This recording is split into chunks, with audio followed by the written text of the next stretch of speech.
Sidang paripurna DPR yang digelar Jumat lalu akhirnya menyetujui hak angket atas KPK. Aksi walkout anggota Dewan mewarnai sidang paripurna hak angket itu. Dapat disetujui menjadi hak angket DPR RI. Secara sepihak, pimpinan sidang paripurna Wakil Ketua DPR Fahri Hamzah langsung memutuskan hak angket atas KPK untuk membuka BAP Miriam S. Haryani. Meski tiga fraksi yakni Demokrat, Gerindra, dan PKB menolak hak angket, nyatanya pimpinan sidang tidak meminta pandangan 7 fraksi lain. Hujan interupsi langsung menggema di ruang sidang. Seluruh anggota fraksi Gerindra langsung walk out karena tidak merasa haknya didengar. Ini mau reses, ada baiknya reses itu kita juga menjadi sarana untuk mengambil pertanyaan kepada konstituen, apakah ini perlu apa enggak gitu loh. Ini nggak ada AIUEO langsung ngambil, ya sudah. Kalau begitu kita nggak tanggung jawab. Kalau begitu. Menurut saya tindakan pimpinan terlalu buru-buru dan menurut saya tindakan pimpinan terlalu gegabah terhadap aspirasi dan pendapat yang berkembang di anggota. Sementara fraksi Hanura yang setuju pengguliran hak angket menilai partainya perlu mendengar langsung pengakuan kadernya Miriam. Jadi dalam posisi ini, Hanura mendukung tidak dalam posisi menekan-nekan, tapi dalam posisi meminta kejelasan. Insya Allah Hanura tidak melebar kemana-mana, dan kita akan menghormati proses hukum yang dilakukan oleh KPK, proses peradilan yang sedang berlangsung. Kita mempersilahkan, tidak akan intervensi, tapi kemudian kita hanya meminta pertanggungjawaban atas nama-nama yang disebut termasuk Sekjen Hanura. Pimpinan sidang memberi waktu hingga 17 Mei mendatang kepada seluruh fraksi menyerahkan nama kadernya menjadi anggota Pansus Hak Angket KPK. Jika ada yang tidak menyerahkan, maka nasib hak angket akan menggantung. Rifana Pratiwi, Jakarta. Ya, lalu apa penjelasan dari Wakil Ketua DPR RI Fahri Hamzah yang saat itu menjadi pimpinan sidang paripurna? Kita langsung akan mengulasnya malam hari ini dengan Wakil Ketua DPR RI Fahri Hamzah. Selamat malam, Bang Fahri. Malam. Terima kasih sudah meluangkan waktu untuk CNN Sama-sama. Indonesia Prime News. Lalu ada advokat senior Todung Mulya Lubis. Selamat malam. Selamat malam. Terima kasih sudah hadir di CNN Indonesia Prime News. Tapi sebelumnya kita akan simak lagi ya suasana di sidang paripurna saat sebelum diketuk palu saat itu. Berikut ini. Menanyakan kepada seluruh anggota, apakah usul menggunakan hak angket terhadap pelaksanaan tugas dan kewenangan Komisi Pemberantasan Korupsi yang diatur dalam Undang-Undang Nomor 30 Tahun 2002 tentang Komisi Pemberantasan Tindak Pidana Korupsi dapat disetujui menjadi hak angket DPR RI. Setuju? Izin pimpinan. Terima kasih. Baik, kita kira sudah kita simpulkan, kita menggunakan hak angket. Terima kasih teman-teman. Lalu bagaimana reaksi fraksi-fraksi yang kemudian keluar di setelah sidang paripurna ini? Kita simak penjelasan salah satu ketua fraksi dari Gerindra. Berikut ini. Kita ini mau reses, ada baiknya reses itu kita juga menjadi sarana untuk mengambil pertanyaan kepada konstituen, apakah ini perlu apa enggak gitu loh. Ini nggak ada AIUEO langsung ngambil, ya sudah. Kalau begitu kita nggak tanggung jawab. Kalau begitu.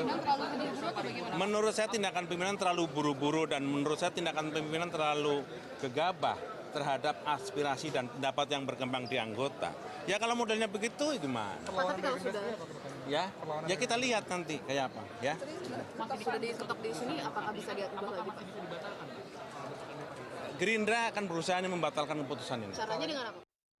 Tanpa AIUEO buru-buru, mungkin Pak Fahri bisa langsung memberikan penjelasan kepada Pak Muzani, mungkin fraksi-fraksi yang lain juga akan melayangkan protes katanya kepada Pak Fahri ini.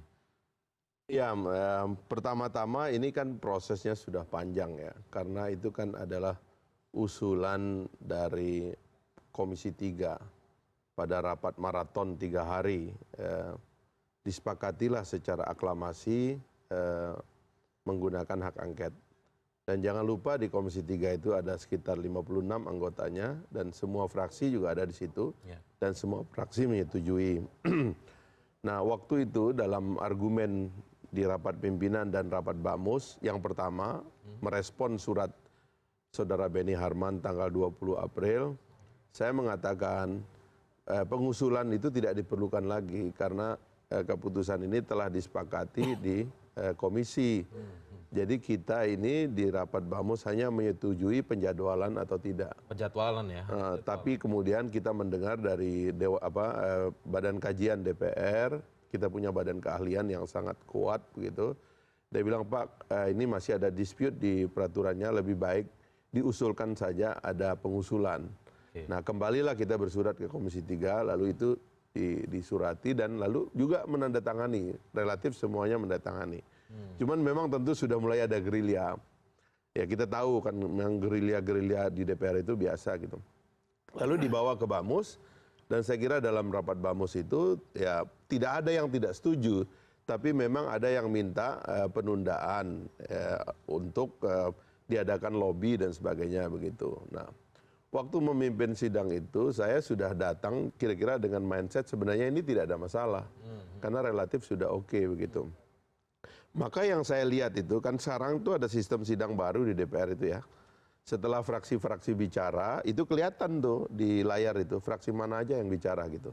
Dan persis sebenarnya yang mengusulkan di Badan Bamus itu juga yang berbicara. Nah waktu Pak Masinton bicara akhirnya saya menganggap itu sudah selesai semuanya. Lalu saya tanyakan, kan di layar udah nggak ada gitu. Maka saya tanyakan, sekarang fraksi sudah kita dengar, seluruh anggota bagaimana kira-kira gitu kan. Nah saya tidak mendengar ada yang nggak setuju, jadi saya ketok gitu. Jadi yang izin pimpinan tadi kata-kata itu ada itu banyak sebenarnya itu interupsi tadinya untuk lobby, makanya waktu teman-teman datang ke depan, saya bilang ya udah kita habis ini lobby, saya bilang begitu gitu loh.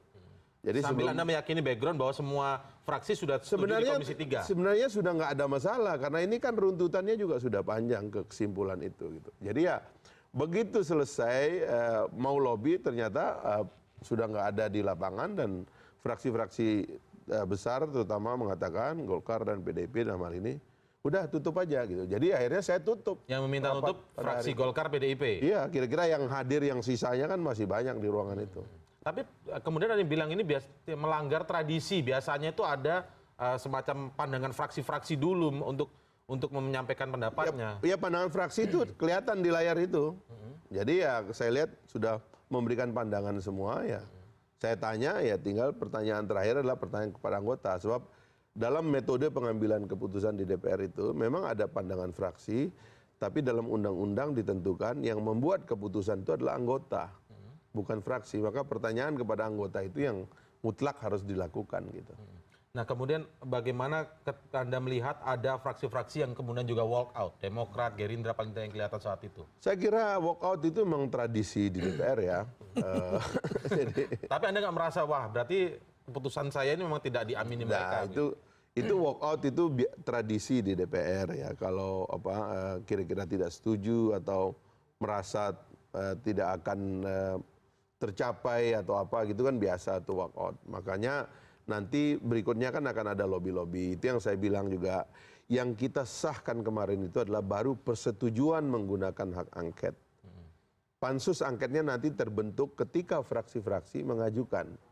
Dan itu akan terjadi nanti pada masa sidang yang akan datang. Kalau mengajukan bisa nggak berjalan. Kalau tidak ada yang mengajukan ya pansusnya tidak terbentuk. Karena pansus terbentuk di antara tapi ada yang memandang itu sisi lain. Saat Anda memimpin sidang itu yang ingin disoroti dulu. Kenapa Anda kesannya ada buru-buru? Apakah memang prosedurnya biasanya kayak begitu? Ataukah Anda ingin menerapkan hal baru tadi itu yang ada layar-layarnya seolah-olah fraksi sudah menyampaikan? Terus terang saya tidak, sampai sekarang saya tidak merasa ada masalah. Karena bayangan saya itu semua memang sudah disetujui dari awal. Sampai ada yang walk out baru Anda kaget situ ya? Ya makanya saya minta waktu Pak Muzani ke depan, baik kita lobby habis ini. Saya bilang begitu. Nah kan waktu itu memang sudah hampir setengah 12 ya, kan ini udah Jumatan segala macam.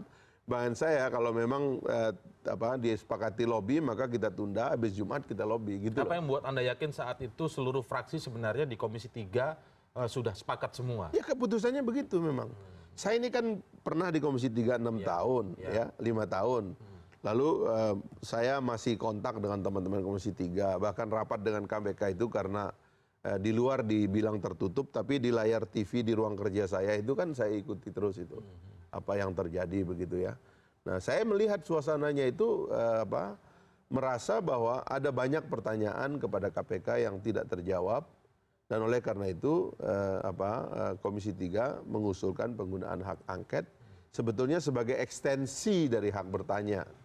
yang digunakan lebih jauh Menyelidiki. ya untuk melakukan semacam penyelidikan terhadap pelaksanaan undang-undang, penggunaan kewenangan dan uang atau APBN atau anggaran begitu kepada institusi yang memiliki kewenangan dan menggunakan uang negara itu, kira-kira Oke. gitu. Saya masih ingin berkutat di sini dulu nih sebelum ke Bang Todung. Jadi intinya Anda merasa tidak ada yang salah sampai sekarang ataukah merasa perlu membuka akhirnya forum lobby lagi tapi sudah terlanjur? Nggak ada masalah. Nanti kalau memang mau ada lobby kan Ini di awal saya masa catat P3 akan melayangkan protes kepada pimpinan DPR. PAN juga mengatakan, Ketua Umum PAN ini tepatnya mengatakan ini ada yang salah dalam proses pengambilan keputusan untuk angket tersebut dan tidak disangka juga dari Gerindra juga protes yang biasanya selalu bareng dengan PKS dan Hanli ini Anda begitu. PKS kan nggak bareng juga. Bagaimana Bang Fahri? Jadi Anda masih merasa Saya tidak melihat ada masalah, tetapi kalau memang nanti mekanisme politik lanjutan mau diteruskan, saya kira itu kan tugas kami sebagai pimpinan pada dasarnya kan hanya menerima surat, mendiskusikan dan memusyawarahkan surat dan memimpin sidang. Tapi memang tidak ada niatan Anda untuk buru-buru agar selesai sehingga tidak Nggak berpanjang-panjang. ada, itu memang dari awal sudah kelihatan penggunaan angket itu memang mau disepakati. Soal interupsi Anda tidak terlalu banyak mendengar itu di saat itu ya? Karena di situnya tidak kelihatan gitu loh. Ini kan fraksi-fraksinya Di layar. bicara di layar itu. Itu sistem baru kita sekarang itu di DPR itu kan. Semakin digital. Di sidang yang sebelum-sebelumnya mungkin polanya ada yang begitu juga. Jadi tidak lagi berpanjang-panjang tapi melihat dari layar itu saja cukup. Sejak kami menata parlemen ini dalam sistem digital sekarang ini, supaya kita nggak mengizinkan lagi orang tuh berebut dan sebagainya itu, kita cuma berpatu kepada layar itu aja, kepada sistem layar itu. Sebentar lagi ini kalau tidak salah di masa reses sekarang ini dipasang layar. Nanti setiap yang bicara itu nampak dia di layar dan diberi peringatan bahwa Anda cuma bisa bicara 3 menit dan mendapatkan tambahan 1 menit gitu. Kita sedang atur digitalisasi sistem rapat di DPR. Oke, intinya berarti menurut Anda sampai sekarang tidak ada hal yang salah, tidak ada hal yang dilanggar dalam mengambil keputusan tersebut ya. Baik, saya ke Bang Todung sekarang melihat ini sudah diputuskan. Pak Fahri yang ketuk palu saat itu. Apa pandangan Anda melihat ternyata angket terhadap KPK itu tidak hanya berhenti pada wacana, ini sudah masuk pada persetujuan angket, bahwa di sisi lain Bang Fahri tadi bilang kalau fraksi tidak mengirimkan anggotanya untuk masuk ke pansus bisa tidak berjalan memang, tapi kan kita tidak bisa menyandarkan ini kepada fraksi-fraksi karena itu hak mereka begitu kan untuk mengirim atau tidak mengirim gitu. Tapi pandangan Anda secara makro seperti apa kira-kira kalau bahwa ini sudah diketuk palu, angket terhadap KPK itu benar-benar terjadi? Ya memang sudah diketuk palu ya, tapi kan tadi juga Anda sudah mengatakan bahwa ada yang menyatakan keberatan terhadap putusan yang dibuat oleh sidang pleno tersebut. Ya. Nah, saya tidak tahu sejauh mana keberatan itu akan diajukan dan apa follow-up-nya, apa tindak lanjutnya. Walaupun kata Bang Fahri tapi tadi Komisi 3 tadi saya sudah tidak selesai sebetulnya semua. tidak terlalu bernafsu bicara mengenai prosesnya, ya. Karena tadi prosesnya kan sudah dijelaskan oleh Bung Fahri Hamzah dengan sangat detail dengan digitalisasi yang sedang dilakukan di DPR sekarang ini. Oke lah, itu satu proses. Ya. Buat saya kan lebih pada soal tataran yang prinsipil.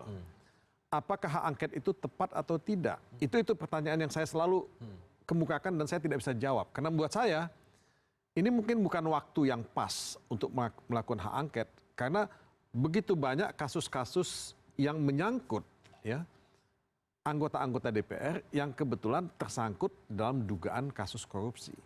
Nah ini yang buat saya agak mengganjal. Karena saya sebagai lawyer, sebagai advokat selalu merasa bahwa proses hukum itu tidak boleh diintervensi oleh siapapun. Nah, trias politika itu kan esensinya itu. Ya, walaupun KPK bukan Mahkamah Agung misalnya, bukan Mahkamah Konstitusi, tapi dia menjalankan fungsi yudisial. Nah, ketika proses ini diintervensi termasuk oleh DPR yang melakukan hak angket, nah integritas investigasi yang dilakukan oleh KPK itu juga diganggu. Ya. Nah, ini yang menurut saya satu soal yang sangat serius yang kita hadapi.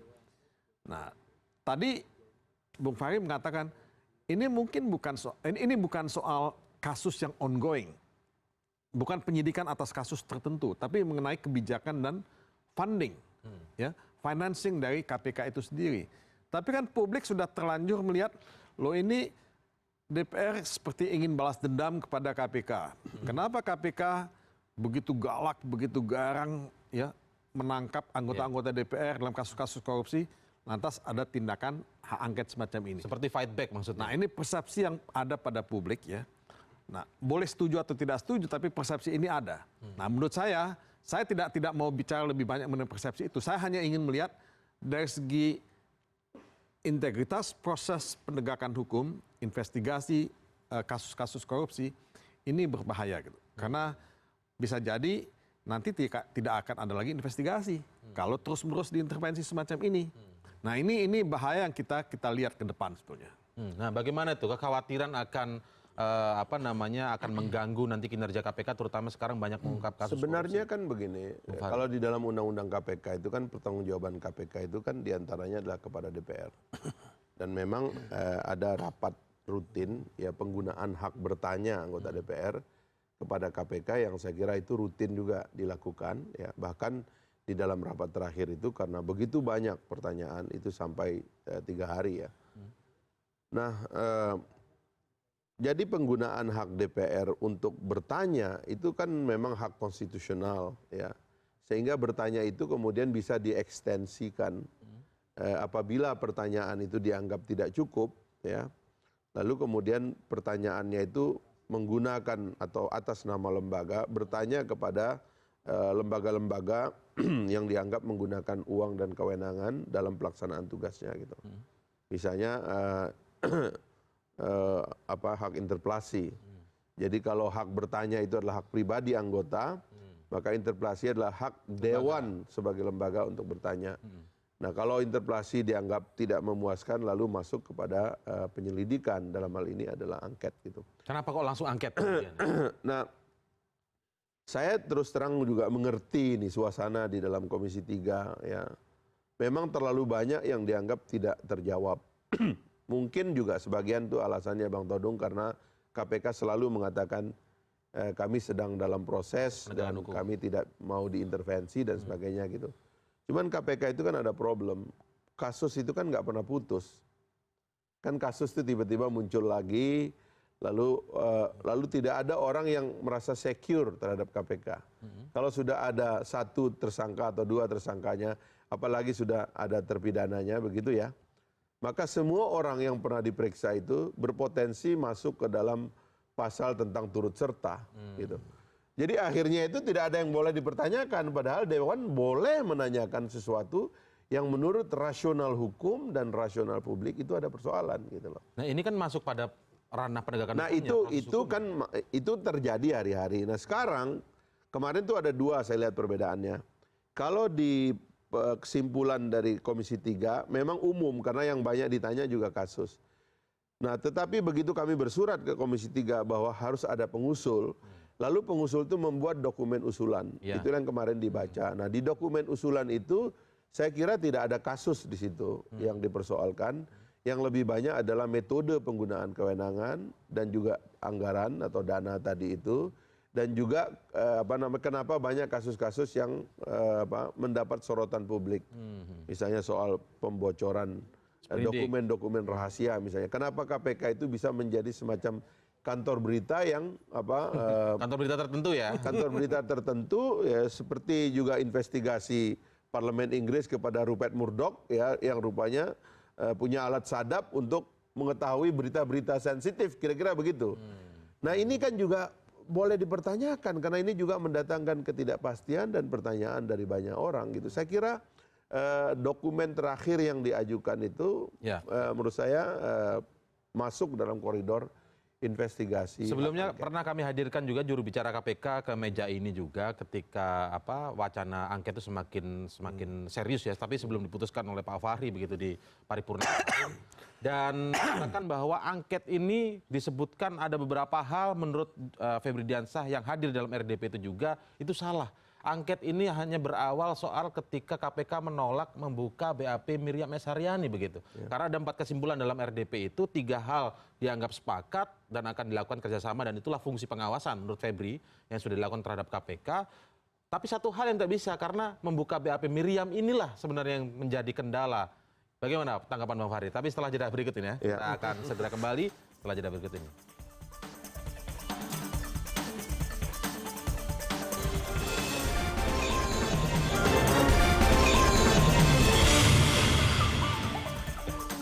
Baik, langsung kita dengar penjelasan dari Bang Fahri sekali lagi nih sebelum nanti Pak Todung akan analisisnya. Bang Fahri, jadi itu tadi pertanyaannya bahwa fokusnya itu mau bicara soal kinerja LHP KPK tahun 2015 yang ada 7 ketidakpatuhan. Pertanyaannya kenapa baru sekarang? Itu dipertanyakan oleh sejumlah pegiat anti korupsi mengatakan itu. Kok pas ketika KPK menangani IKTP, banyak anggota DPR situ. Terus kebetulan ada poin keempat yang tidak disetujui oleh KPK saat RDP dengan Komisi 3 dipaksa membuka BAP Miriam S. Haryani. Ya, ini sekarang Miriamnya sudah kena tangkap kan ya. Kita nggak tahu lagi ini cerita kan. Karena cerita di balik berita ini kan banyak juga. Tapi beginilah ya, mungkin kita kali ini harus agak positif berpikirnya. Kepada kedua-duanya lah. Kepada DPR dan kepada KPK. Dan pertama-tama kepada DPR tentu saya sendiri ingin menjaga agar proses ini, meskipun saya adalah pengusul, meskipun saya juga adalah pimpinan DPR, saya tentu ingin menjaga bahwa ini seperti yang tadi Bang Todung bagus sekali mengatakan, banyak kecurigaan bahwa ini akan menjadi balas dendam dan sebagainya, itu nggak boleh terjadi. DPR harus meletakkan angket itu dalam proporsi yang baik begitu, bahwa ini adalah pelaksanaan tugas untuk memperbaiki lembaga negara, ya. Dan KPK juga harus berpikir positif bahwa penyelidikan ini boleh jadi juga akan membersihkan banyak masalah di dalam tubuh KPK. Karena KPK ini kan tidak ada pengawas rutinnya. Berbeda Bukannya dengan Komisi 3 sebagai yang nggak rutin, bahkan rapat terakhir itu kan menjadi hot itu kan karena 2 kali pimpinan KPK diundang kan nggak datang. Nah jadi ini soal-soal yang menurut saya kita perlu anggap dan lihat secara positif lah gitu ya. Karena nggak ada lah yang saya terus terang ya, lama saya menjadi pejabat, saya melihat teman-teman, nggak ada lah orang yang jahat dalam imajinasi kita yang seolah-olah ada kumpulan orang penjahat begitu. Saya nggak lihat begituan tuh ya. Tetap saja saya malah punya tesis tentang jebakan sistem karena kita ini tidak secara dingin menata sistem kita sehingga banyak pejabat itu yang tingkahnya itu kemudian terjebak kepada sistem yang buruk ya. Saya berprotes berkali-kali misalnya soal political financing yang tidak ada regulasi konkretnya sampai sekarang sehingga kemudian pejabat itu tergerak untuk mencari uang dan sebagainya. Itu yang begitu-gitu tuh saya kira itu bisa juga menjadi bagian dari kesimpulan. Tapi itu kan kita. Sekarang didorong KPK malah untuk political financing. Ya itu kan baru sekarang KPK ngotot. Saya dari dulu minta KPK ngotot soal ini. Sebab tesis saya menulis buku juga tentang ini, saya ketemukan bahwa di antara sebab korupsi di Indonesia itu adalah karena political financing tidak mau diatur secara jelas. Begitu. Baik, kembali ke soal angket sedikit lagi, Bang Fahri. Jadi secara ketatanegaraan juga banyak kritik ini, begitu loh. Ujungnya apa ini kemudian angket? Secara aturan disebutkan di Undang-Undang MD 3 apakah tepat? Walaupun di situ ada kata lain dan atau lembaga-lembaga lain yang bekerja di bawah undang-undang. Tapi itu tujuannya menurut beberapa pakatan negara yang kami undang kemarin juga, itu tujuannya adalah ke eksekutif. Sementara KPK itu adalah ranah yudikatif. Kalaupun itu jalan, akhirnya akan kemana? Apakah KMP, atau bagaimana? Memang kan angket itu sejarahnya kan, pertama itu diundangkan tahun 54 ya, di masa Bung Karno dulu. Lalu kemudian setelah angket Senturi dulu yang paling heboh ya, kita kemudian merevisinya dan mengintegrasikan undang-undang angket tahun 54 itu dalam undang-undang MD 3. Ya. Nah dalam perdebatan terakhir undang-undang MD 3 tahun 2014 nomor 17, saya ada kebetulan sebagai pimpinan, perdebatannya adalah sekarang ini kan ada banyak lembaga yang menggunakan kewenangan dan uang dari negara sangat besar dan powerful, masa tidak boleh diinvestigasi gitu loh. Sehingga masuklah klausul-klausul bahwa siapapun yang menggunakan uang negara dan kewenangan dari negara, maka dia harus boleh diangket. Termasuk di ranah penegak hukum? Termasuk di ranah penegak hukum. Ya, tentu tadi yang Bang Todung bilang, jangan masuk kasus. Sebab itu mengintervensi proses judicial gitu loh. Saya setuju itu, tesis ini Bang Todung untuk tidak dimasukkan ke situ. Nah dulu pernah kita setelah Senturi itu kan membentuk tim UAS. Sebenarnya tim UAS itu dalam rangka memastikan bahwa temuan itu terlaksana. Dan saya kira itu salah satu eksperimen yang harus dievaluasi kembali, sukses atau gagal. Tapi maksudnya adalah selama lembaga negara itu menggunakan uang dan kewenangan, maka dia sebagai lembaga, kewenangannya apakah sudah sesuai dengan undang-undang, penggunaan dananya sudah sesuai dengan undang-undang, itu saya kira tidak ada masalah. Itu yang diintegrasikan di dalam Undang-Undang MD3 yang baru, saya kira. Karena ada sekarang banyak state auxiliary body kan, lembaga-lembaga semi negara yang juga kuat gitu. Saya kira itu. Bang Todung, saya lihat beberapa komentar Anda di berbagai media online begitu ya, mengatakan ini merusak ketatanegaraan, angket DPR terhadap KPK. Bisa dijelaskan ini, apakah begini, karena aturan yang tadi disebutkan atau bagaimana? Sebetulnya sih DPR memang punya hak angket. Itu sih kita tidak pernah bantah itu. Ya. Cuman kan pengalaman kita selama ini adalah hak angket itu betul-betul ditujukan kepada kebijakan-kebijakan eksekutif yang dianggap kontroversial, dianggap merugikan kepentingan rakyat banyak. Naiknya bensin misalnya, ya kan? Kemudian soal Bailout Senturi waktu itu. Bailout Senturi dan sebagainya. Nah kita menerima itu dan itu hak yang harus digunakan oleh DPR. Tapi hak angket ini kan tidak digunakan untuk sembarang kasus. Itu sangat selektif digunakan. Nah kedua ya, tadi ada poin yang bagus. Kalau tadi saya katakan hanya kepada eksekutif, apa yang harus dilakukan terhadap state auxiliary agencies, badan-badan atau lembaga baru yang didirikan pasca reformasi yang begitu banyak. Nah setuju saya karena mereka juga punya funding dana dari APBN. Ya. Tapi apakah hak angket itu bisa dilakukan terhadap lembaga yang melakukan fungsi judisial? Nah ini pertanyaannya. Apalagi fungsi judisial itu dilakukan ketika ada investigasi kasus-kasus yang melibatkan anggota DPR sehingga ada konflik of interest. Nah kalau saya keberatan dengan hak angket terhadap lembaga judisial ini karena trias politika yang kita anut itu memang memisahkan fungsi-fungsi ini.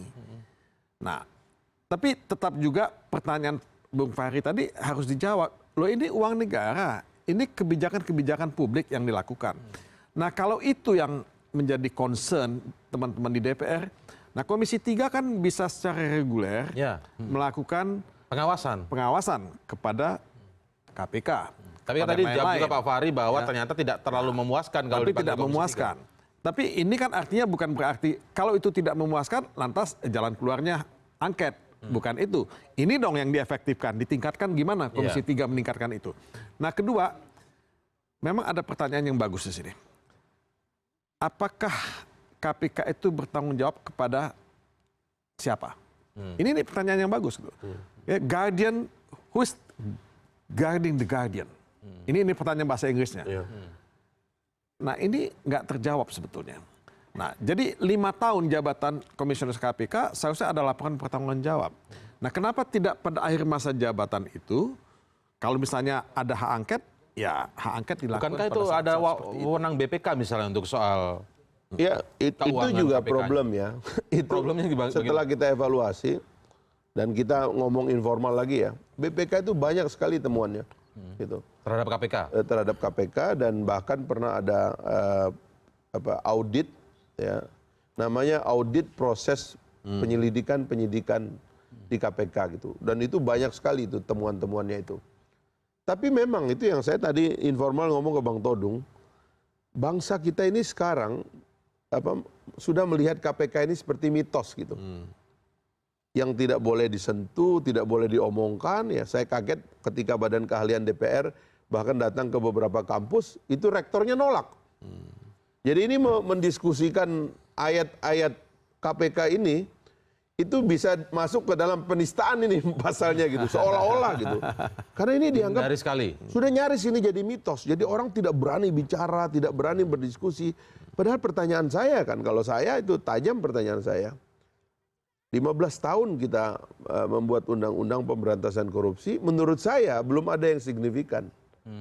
Signifikan apanya? Hasil dari kita kerja KPK? Hasilnya, IPK-nya, pengembalian kayak negara versus jumlah dana yang digunakan dan iklim kepatuhan pejabat kepada sistem itu juga belum tampil gitu. Ini kan juga satu persoalan gitu. Bukankah itu yang sedang justru dilakukan oleh KPK, menindak, memberantas? Dan itu kan di ujung. Kalau saya itu kan tesis kita tentang pembentukan sistem itu kan harus sistematis dia. Dan terus terang diantara yang paling saya sesali dari hadirnya KPK adalah karena Presiden lepas tangan. Maksudnya Pak, baik di zaman Pak SBY maupun di zaman sekarang, itu terus terang itu ada kesan menurut saya. lepas tangan. Siapa yang bertanggung jawab terhadap pemberantasan korupsi? Menurut saya yang disumpah oleh undang-undang, oleh MPR Untuk berantas korupsi. untuk memberantas korupsi dan menghandle semua masalah di Republik ini tanpa terkecuali adalah presiden sebagai kepala negara dan kepala pemerintahan.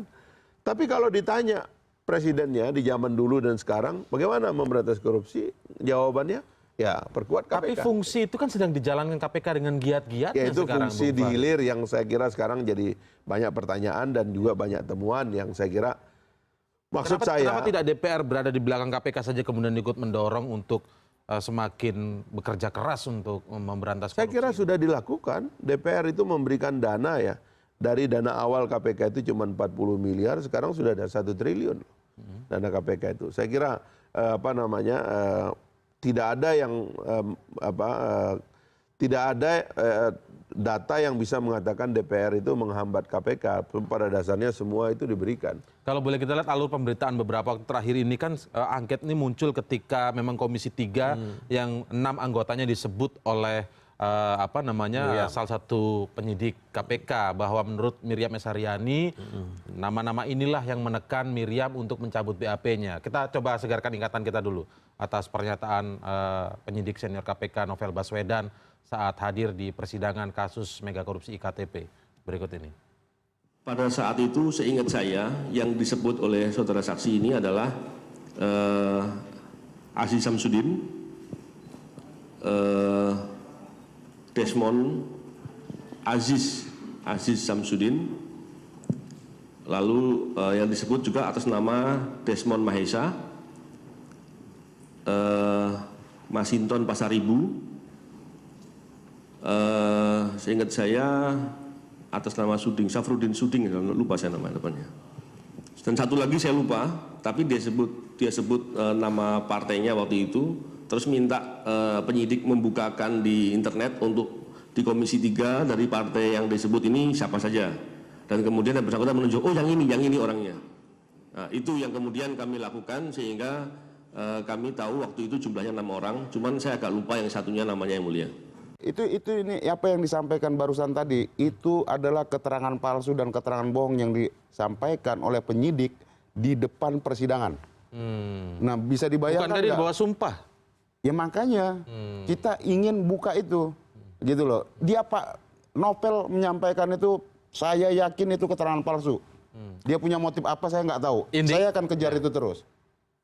Nah, kita ingin membuka itu. Kalau kita lihat keterangan dari Pak Masinton, jadi memang semangat rohnya itu di situ sebenarnya, Pak. Meminta KPK membuka BAP, benar ada nggak KPK dalam BAP-nya bahwa 6 orang yang disebutkan oleh Pak Novel itu walaupun mencuplik kata-kata Miriam, menekan Miriam untuk mencabut BAP-nya. Kalau ini yang muncul nanti di angket, bagaimana menurut Anda, Pak? Nah, saya memahami keberatan Masinton Pasaribu mengenai hal ini karena nama dia disebut, ya. Ada nama Aziz Samsudin juga disebut, ada nama yang lain juga disebut mungkin, ya, Desmond. Tapi apakah Jawabannya itu angket. tidak harus dilakukan melalui proses pengadilan itu sendiri? Menurut saya proses pengadilan itu masih membuka ruang untuk bisa mengungkapkan itu. Kalau misalnya ada dokumen itu, ada rekaman itu, kan bisa dibuka di pengadilan juga. Waktu kasus Anggodo dulu, itu disiarkan rekaman itu di sidang Mahkamah Konstitusi. Jadi kita tahu. Jadi kan artinya peluang itu, kesempatan itu, opportunity itu ada. Ya. Jadi menurut saya ini memang soal-soal yang tidak akan pernah bisa diselesaikan dalam debat yang pendek seperti ini. Keberatan terhadap hak angket kepada KPK yang notabene kita anggap sebagai lembaga judisial, mengerjakan pekerjaan judisial, ini akan selalu jadi debate ya yang tidak akan selesai. Sampai hari ini. Saya memahami posisi Bung Fahri misalnya. Tapi buat saya memang ini tidak fortunate. Ya, tidak fortunate. Karena KPK masih sangat kita perlukan dalam memberantas korupsi, walaupun tadi dikatakan ini mitos. Dia begitu tampil sebagai Anda setuju disebut ini mitos? Saya melihat persoalan korupsi di Indonesia itu sangat luar biasa. Tadi dikatakan kita tidak banyak mengalami kemajuan. Walaupun indeks persepsi korupsi Indonesia tahun 2016 itu sudah 37. Kenaikannya tidak signifikan. Naiknya sedikit. Dibandingkan dengan negara lain kita masih jauh di bawah. Tapi ada kenaikan. Cuman saya setuju bahwa ketakutan untuk korupsi itu belum tumbuh. Nah, ketakutan terhadap untuk korupsi itu harus tumbuh dari mana? Memang tindakan represif satu ikhtiar, tapi tindakan untuk membangun sistem itu juga ikhtiar yang memang menurut saya belum sukses, belum berhasil kita lakukan secara maksimal. Jadi KPK menurut saya masih harus kita perlukan. Kalau misalnya nanti kita ingin memperbaiki KPK, saya selalu mengatakan kalau indeks persepsi korupsi kita sudah di atas 50, itu mungkin sudah waktunya kita bisa melakukan itu. Tapi sebelum kita mencapai angka 50, mungkin agak terlalu prematur kita melakukan upaya-upaya yang pencegahan dan lain sebagainya itu ya. Menguliti KPK sekarang ini. Memang saya juga mengatakan bahwa ada hal-hal yang perlu kita perbaiki dalam undang-undang KPK. Ada hal-hal yang perlu kita koreksi dalam organisasi KPK. Ya. Karena kita kan tidak hidup dalam dunia yang penuh dengan... Tapi bukan sekarang maksudnya? Bukan sekarang. Setelah indeks persepsi... Ini kan informasi kan di mana-mana tuh muncul. Tidak ada yang rahasia, nothing is confidential. Jadi kita tahu ada laporan. Saya dulu pernah jadi anggota tim 5 dan tim 8, kasus Cicak versus Buaya. Nah kita terima laporan, oh ini penyidik KPK seperti ini ada masalah seperti ini. Oke kita terima laporan. Ya kan? Nah saya tidak mengatakan itu betul atau tidak, tapi laporan ada. Nah apakah kita tidak melakukan itu sekarang? Menurut saya mungkin kita perlu secara internal melakukan itu. Cuman tetap kita mesti melakukan satu tinjauan yang lebih menyeluruh nanti kalau kita indeks persepsi korupsi kita sudah naik jadi 50. Jadi bukan sekarang saatnya begitu. Apakah artinya angket ini nanti bisa disebut melemahkan KPK? Saya punya kekhawatiran itu pasti punya dampak. Ya. Tapi apakah itu melemahkan atau tidak itu soal kedua. Saya cuma punya keberatan yang prinsipil, tolong dipertimbangkan jangan melakukan hak angket terhadap lembaga yang kebetulan sedang melakukan investigasi terhadap kasus korupsi yang kebetulan. Betul atau tidak menimpa seseorang, ada anggota-anggota DPR yang terlibat di sana. Oke, kita akan nanti kembali ke Pak Fahri setelah jeda berikut ini. Tetaplah di CNN Indonesia Prime News.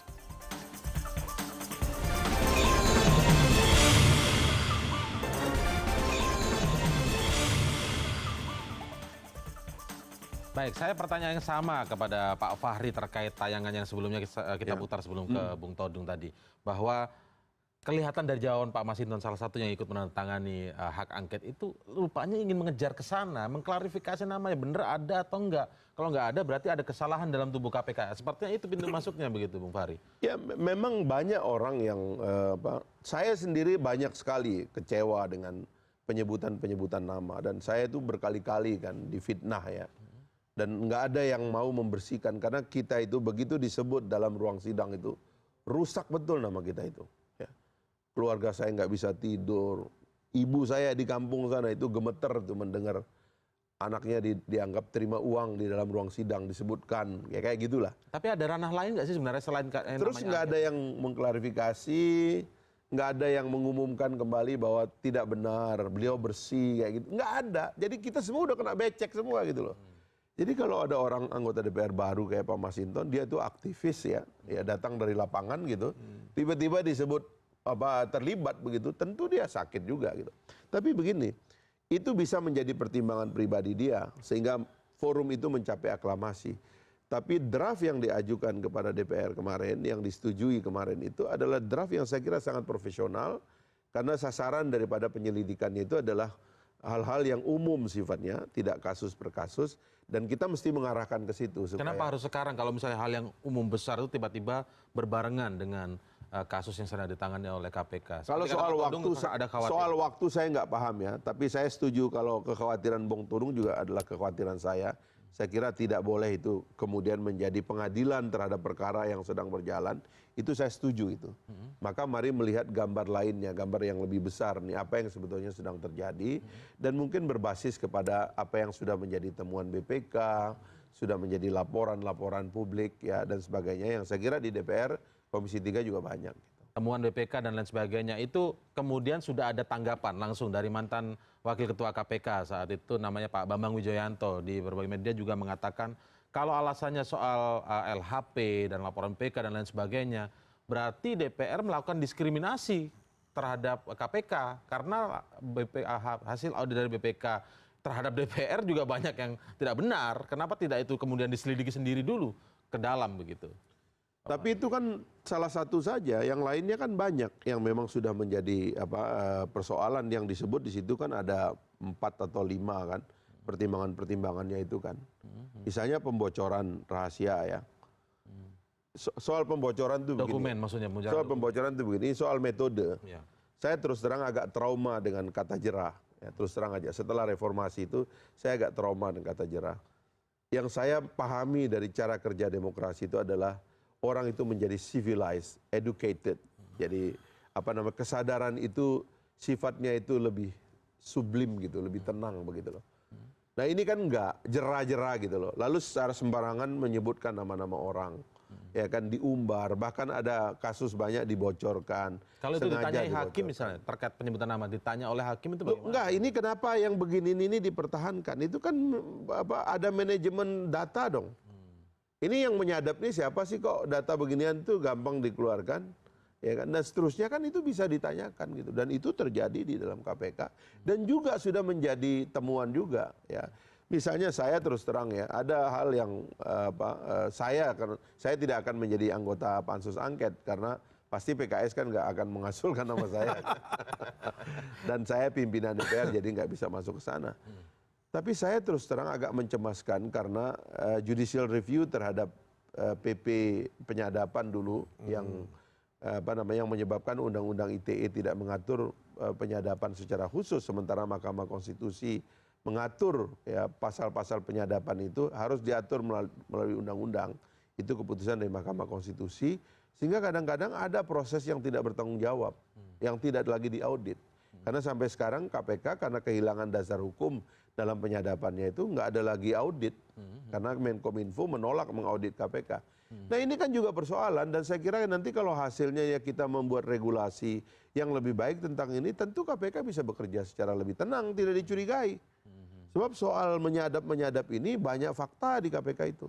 Pimpinan saling menyadap itu kita tahu. Kenapa tidak bisa selesai di Komisi 3 saja misalnya? Ini karena yang dipertanyakan kemudian bukan KPK tidak mau diawasi. Komisi 3 itu kan pertanyaannya umum dan itu adalah pertanyaan anggota. Tapi kalau penyelidikan itu bisa lebih spesifik kan. Orang itu bisa membongkar, membuka, menanyakan itu. Dan orang itu sebelum diperiksa kan disumpah. Beda dengan rapat komisi biasa kan. Orang tidak disumpah. Kalau ini kan sudah seperti pemeriksaan. Gitu. Sehingga kemudian banyak hal yang bisa diinvestigasi. Dan banyak pihak yang bisa didatangkan. Termasuk dari BPK, ya termasuk dari Badan Intelijen, mungkin kepolisian. Yang terkait dengan itu. Karena gini ya. Ujungnya adalah kita mari tempatkan KPK secara fungsional. Demi kebaikan sistem semuanya. Bukan untuk merusak yang lain-lain. Yang saya kira ini bukan untuk menghambat KPK yang sekarang tengah menyidik. Saya mengusulkan itu tidak akan ke kasus ya, tapi betul-betul tentang cara menggunakan kewenangan dan tentang uang yang digunakan dalam kewenangan itu. Saya kira itu yang lebih penting. Oke, tapi apakah bisa menjamin kemudian ketika di sebuah angket kita kan sudah lihat begini ya, rapatnya pansus itu kan terbuka. Ya. Di awal pansus itu yang dirapatkan adalah outline pemeriksaan. Itu kan dibuka kepada publik. Ini loh outline-nya, set gitu. Lalu kapan BPK mau disuruh untuk mengaudit sesuatu, itu ada dalam outline itu. Saya kira kita hadir aja, CNN bikin siaran terbuka, kita lihat ini anggota DPR ini mau nyimpang atau mau benar kerjanya. Itu sudah pasti terbuka ini kalau misalnya pasti terbuka, di jalan ya? Pasti terbuka. Kecuali kalau yang memeriksa diminta tertutup. Kan ini tergantung kepada yang diperiksa. Kecuali yang diperiksa minta tertutup? Iya, minta tertutup ya ditutup. Gitu. Ya ini kan susah juga nih kalau kemudian katanya yang diperiksa minta tertutup untuk meminta klarifikasi. Ya ini kan kalau saya tangkap begini, ini kan soal timing. Ya. Timingnya dianggap tidak tepat. Kenapa? Karena memang ya ada kasus yang sedang ongoing dalam penyelidikan. Hanya timing, Pak? Kalau itu salah satu. Ya kan? Okay. Tadi saya sudah mengatakan bahwa keberatan utama saya karena persoalan prinsipil, ya, trias politika, ya, tidak boleh melakukan angket terhadap lembaga yang melakukan yang utama ya. Tapi ini soal timing nih. Tadi Bung Fahri sudah menjelaskan, ini tidak akan masuk kepada kasus yang sedang disidik oleh KPK. Ini sudah dijelaskan. Jadi lebih pada penggunaan dana dan kebijakan. Nah, tapi itu pun dalam persepsi publik tidak akan dimengerti. Karena publik melihat secara tidak langsung ini akan punya implikasi terhadap institusi KPK itu sendiri. Sehingga KPK dianggap diintervensi oleh publik. Ya. Nah, kita ini kan ingin menjaga integritas proses penyidikan hukum yang dilakukan oleh KPK. Tapi sekaligus kita menjaga integritas institusi KPK dan DPR sekaligus. Karena kan kita juga tidak mau DPR dianggap menyalahgunakan kewenangan dan kekuasaannya secara brutal, membuat hak angket. Publik kan juga punya persepsi loh, ini kok tidak jadi negarawan sih DPR ini, ya kan? Nah ini hal ini kan mesti kita jaga semuanya, menurut saya ya. Jadi timingnya kapan? Nah timingnya menurut saya sih seharusnya, ya tapi betul tidak akan pernah ada waktu. Karena KPK menangani kasus terus. Karena kasusnya selalu ongoing, tidak pernah berhenti. Ya. Karenanya usul saya, satu, mengefektifkan Komisi 3 dalam fungsi pengawasannya. Kedua, melakukan satu gak usah disebut angket, tapi semacam penilaian, ya, evaluasi terhadap kinerja KPK pada akhir masa jabatan. Nah itu apakah mekanismenya hak angket atau yang lain, ini kita bisa bicarain sebetulnya. Kalau soal usulan Pak Farid tadi misalnya tidak masuk kepada kasus dan lain sebagainya, apakah itu bisa kemudian menjamin keseluruhan anggota tidak akan... Kalau di dalam usulan angket yang disahkan kemarin sudah kayak begitu, tidak ada kasus di sana, betul-betul tidak ada kasus. Baik. Makanya saya sendiri percaya bahwa itu akan on the right track lah untuk tidak masuk ke kasus-kasus ini. Sebab begitu dia masuk ke kasus detail itu nanti menjadi persoalan ya. Kredibilitas DPR juga akan dipersoalkan. Dan dalam hal ini sebenarnya kalau tradisi keterbukaan ini kita mulai saja, nggak perlu kita khawatir gitu ya. Karena apapun kan kalau memang yang publik berhak tahu ya kita buka saja. Saya kira DPR juga termasuk lembaga yang paling terbuka untuk membuka dirinya ya. Apapun yang terjadi dan lebih banyak kasus anggota DPR ini kan karena kasus tangkap tangan karena disadap kan.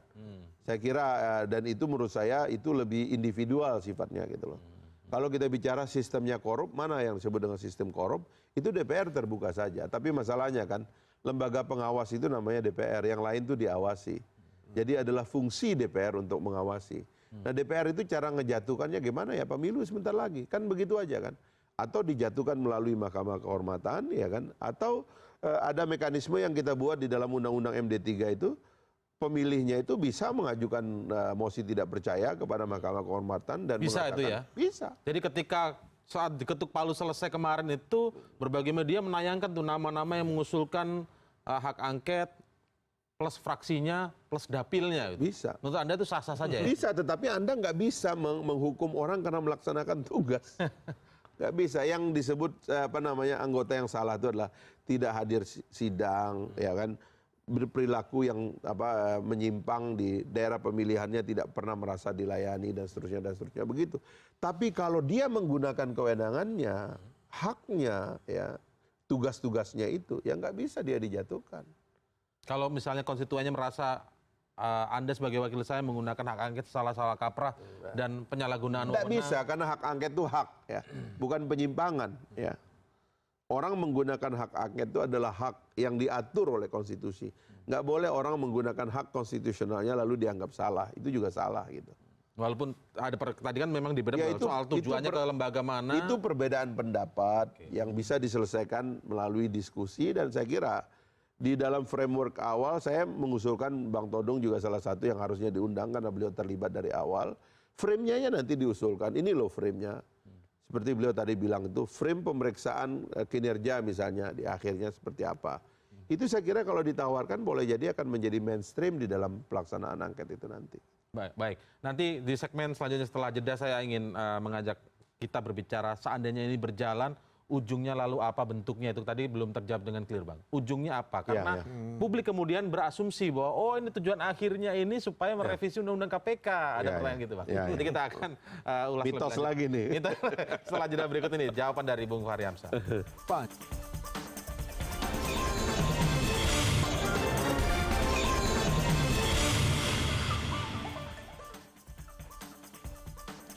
Ketika angket ini dibicarakan tidak sesuai peruntukannya karena diajukan kepada lembaga yudikatif yang harusnya dinilai tidak bisa diangketkan oleh DPR RI, kemudian asumsi publik begitu kemudian malah berlari ke arah bahwa apakah ini tujuan akhirnya adalah untuk merevisi Undang-Undang KPK. Tapi kita simak tentang pernyataan dari Bung Fahri Hamzah sebelumnya terkait dengan revisi Undang-Undang KPK berikut ini.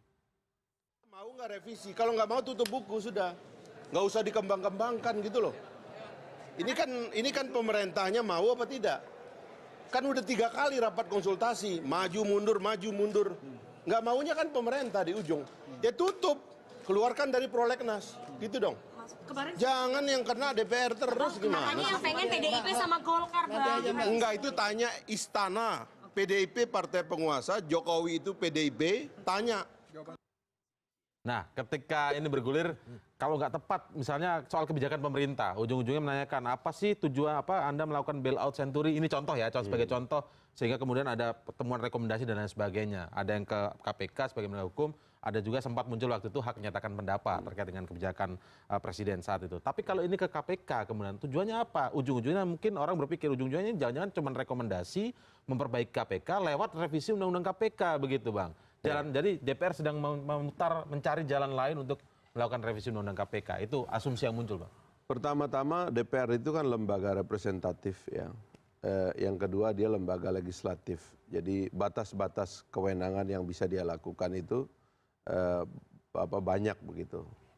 Saya teringat Bang Todung itu kasus di Amerika Serikat Presiden Nixon dengan FBI zaman Edgar Hoover dulu ya, karena Edgar Hoover abuse terhadap kewenangannya sebagai direktur FBI sampai Nixon menggeledah ya, nyuruh pas pampres menggeledah FBI dan memang ketemu bahwa Edgar Hoover menggunakan FBI untuk memeras orang gitu dan untuk mengintimidasi para pejabat di Amerika Serikat sampai kemudian dibongkar dia homo dan sebagainya gitulah. Nah kalau DPR kan nggak bisa begitu. DPR ini kan batas dari kewenangannya itu kan rekomendasi. Dan rekomendasi di ujung angket itu adalah temuan. Ya kalau di situ dinyatakan ada penyimpangan ya akan dinyatakan ada penyimpangan dan bagaimana rekomendasinya. Ya kan dan rekomendasinya itu bisa melalui ya itu semuanya bersama presiden. Revisi misalnya. Kalau presiden nggak mau gimana? Undang-undang dasar menentukan undang-undang harus dibahas bersama presiden. Kalau presiden nggak mau kan ya nggak bisa juga gitu. Apa yang lain nggak ada gitu. Yang paling ujung dari temuannya itu adalah ya temuan. Temuan bahwa ini ada pelanggaran atau tidak ada pelanggaran. Saya kira itu yang paling maksimal bisa dilakukan DPR. Jadi sampai sejauh ini pemerintah jawabannya kan hanya menunda. Di pemerintah kan selalu kan kalau di ngomong-ngomong informal rapat konsultasi wah kita jalan begini-begini. Begitu ditekan sedikit kan nggak berani. Ini kan saya bilang tadi itu, ini kan KPK ini mitos. Mitos bahwa kalau kita mendiskusikan KPK itu masuk dalam kategori yang disebut oleh orang itu tema-tema yang istilahnya itu tabu begitu loh. Ya. Nggak mungkin lah dia bisa dipersalahkan dan sebagainya gitu. Sehingga semua orang itu kikuk kalau berbicara soal KPK itu. Nah mungkin DPR ini akan lebih membuat kita lebih rasional melihat bahwa saya sendiri punya masalah. Mungkin beda saya dengan Bang Todung di sini ya. Saya sampai bertemu dengan Bang Buyung untuk menguji pikiran saya tentang kehadiran lembaga superbody dalam demokrasi itu Bang ya. Karena saya terus terang, demokrasi itu punya cara kerja sendiri dan lembaga superbody itu punya masalah sebenarnya. Karena dia banyak sekali bekerja tidak dengan prinsip demokrasi, pembagian kewenangan, transparansi, membatasi kewenangan dan sebagainya gitu. Tetapi ya itu kan teori yang saya pikirkan gitu. Tapi kalau DPR ya batas yang bisa dia lakukan itu cuma itu. Menemukan perkara, diungkapkan kepada publik ini masalahnya, lalu merekomendasikan kepada pihak-pihak yang bisa mengeksekusinya. Gitu. Dan semua itu eksekusinya ada di presiden. Karena kalau DPR misalnya mendiskusikan, mengeksekusikan, kita harus revisi undang-undang KPK misalnya gitu, lalu dimasukkan dalam prolegnas, sudah ada dalam prolegnas kok. Dan presiden nggak mau revisi sampai sekarang. Ya sudah kan begitu aja. Ini jadi saya malah berpikir lain kalau kemudian memang tidak tergantung DPR saja, tetapi soal revisi undang-undang KPK ini Bang.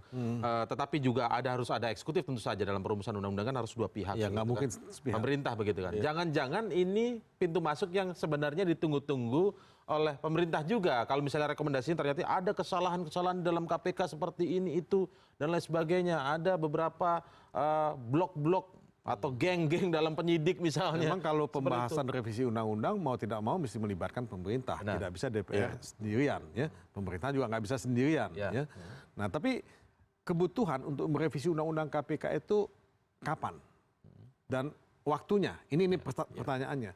Sebab menurut saya ini perdebatan klasik yang sudah kita lakukan cukup lama. Malah ada pertanyaan lebih jauh. KPK itu permanen atau ad hoc? Ya. Nah kalau kita melihat lembaga semacam KPK di Singapura, di Hong Kong, di tempat lain, di beberapa negara memang keberadaan lembaga pemberantasan korupsi itu sudah masuk dalam konstitusi. Ya kan? Nah jadi mereka sudah jadi permanen. Ya kan? Nah menurut saya ide kita untuk mengatakan itu tidak permanen, ini mungkin perlu kita pertanyakan. Kenapa? Karena tadi kita semua mengakui korupsi itu masih sangat masif, gitu. Berjamaah, tidak pernah berhenti, tidak takut. Gitu. Berapa banyak gubernur, berapa banyak bupati, wali kota, menteri, anggota DPR yang kena kasus korupsi. Toh tidak pernah berhenti ke kasus DPD korupsi. Ya. DPD juga kena, ya kan? Nah, tidak ada yang takut korupsi sekarang ini. Jadi sistemnya memang mesti kita benahi, repressive actionnya mesti dilakukan terus. Nah, tapi apakah undang-undang KPK itu sempurna? Saya juga nggak mengatakan undang-undang KPK itu sempurna. Pada waktunya kita mesti revisi. Tapi bukan sekarang. Ya, saya tetap berpegang pada kalau indeks persepsi korupsi kita sudah di atas 50, saya setuju. Tapi bukan berarti saya tidak mengakui ada kelemahan dalam undang-undang KPK. Karena integritas proses penyidikan itu kan mesti kita jaga. Ya. Nah integritas ini hanya bisa kita jaga kalau sistemnya juga memungkinkan integritas itu dibangun. Nah kita banyak berdebat mengenai penyadapan. Apakah penyadapan itu harus dilakukan seperti yang sekarang tanpa penetapan pengadilan? Nah kalau kita melihat di Amerika, penyadapan itu kan melalui penetapan pengadilan. Cuman kondisinya beda. Di sini kan orang bilang, loh kalau kita minta penetapan pengadilan, bocor dong. Ya kan penetapannya kan, koruptornya bisa lari. Ini loh Bung Fahri. Orang banyak hakim juga yang dijerat oleh KPK. Ada kasus judicial corruption yang disidik oleh KPK. Nah jadi pertanyaannya adalah kapan? Nah kalau di Amerika, jam 10 malam kita minta penetapan pengadilan, datang ke rumah hakimnya, dikasih itu penetapan. Tidak menunggu 1 hari. Jadi at any time gitu, bisa diminta. Nah kita juga bisa lakukan itu, tapi kan artinya bocor nih Bung Fahri, bocor nih ada penyadapan. Nah siapa yang menjamin? Nah ini kan keseluruhan ya kultur ketatanegaraan kita ini memang tidak mendukung. Nah ini tantangan besar kita sebagai bangsa sekarang. Oleh karena itu tetaplah berjalan seperti sekarang ini begitu ya? Ya kita butuh membuka ya wacana ini, diskursus ini secara terus-menerus, tidak boleh berhenti. Ini tugas kita. Tidak boleh jadi mitos. Tidak boleh jadi mitos. Oke, tapi nanti kita akan lihat bagaimana jalannya atau perkembangan dari bukan isu lagi sudah nih ya, sudah disahkan oleh Bung Fahri ini bahwa angket terhadap KPK. Tapi satu penutup, Bung Fahri. Tapi bisa dibatalkan nggak? Nah itu dia. Nah, ini pertanyaan saya kan. Bisa dibatalkan. Bisa satu penutup juga. Profesor Mahfud MD menyatakan KPK jangan khawatir dengan hak angket DPR. Jalan saja terus terhadap pemberantasan korupsi, terutama kasus-kasus yang sekarang tengah ditangani. Tetapi di sisi lain, juru bicara KPK waktu kita tanya juga mengatakan bisa saja ini bisa cukup mengganggu karena angket itu kan akan manggil-manggil terus itu nanti, manggil penyidiknya bahkan mungkin saja bisa seperti itu. Nah ini gimana nanti jalannya? Angket itu tidak memanggil pimpinan KPK atau anggota KPK saja, tetapi semua yang lain. Sebenarnya bahkan di awal-awal itu... Kalau mereka nggak datang gimana? Karena mereka sedang melakukan penegakan hukum. Misalnya sedang di persidangan IKTP sedang jalan. Kalau itu kan sudah harus masuk dalam saling menghargai. Tadi Bang Todong mengatakan kita harus menghargai kredibilitas KPK dan kredibilitas penyidikan. Tapi pada saat yang sama DPR juga harus dihargai kredibilitasnya. Sebab kan antara lembaga-lembaga negara itu, kalau ada yang lemah kan juga ini kan jadi pincang dan bisa rusak juga begitu. Jadi jalankanlah prosesi bernegara itu apa adanya, terbuka saja. Nggak perlu ada asumsi-asumsi negatif ya yang terlalu luas begitu. Saya kira tadi banyak sekali yang ingin saya bahas dengan Bang Todong kalau ada waktu lagi. Karena saya juga punya teori tentang waktu, tentang bentuk dan sebagainya itu. Soal lembaga yang ya, misalnya ombudsman dan sebagainya itu saya juga banyak berkeliling untuk melihat bagaimana cara kita betul-betul efektif menghasilkan pemberantasan korupsi yang produktif. Begitu. Jadi kita sepakat ada episode kedua dalam perbincangan ini ya. Nanti kalau pas 17 Mei ternyata bisa dibatalkan. Ya, kalau kita berjalan itu politik kita lihat aja nanti. Oke, baik. Terima kasih sementara ini Wakil Ketua DPR Bung Fahri Hamzah dan juga advokat senior Todung Mulya Lubis. Terima kasih. Selamat malam. Telah hadir bersama kami di CNN Indonesia Prime News dan rangkuman fokus bahasan kami malam hari ini akan segera hadir saat lagi.